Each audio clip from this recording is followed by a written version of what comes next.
sa inyong lahat. Si Ate Joby mo, tawagin mo. Bago mo Nakakalakad po ay magsitayo, tsaka manahimik daw.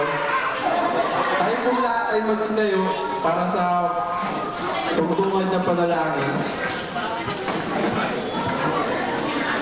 Ang maglilid ng prayer si Benin Cordeos.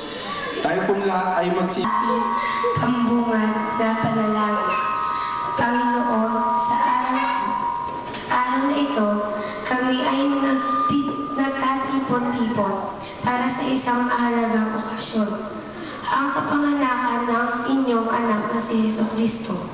Pinasasalamatan ka namin sa mga biyayang ipinagkaloob niyo po sa amin. Sa lubong na sa sinasabi namin, sana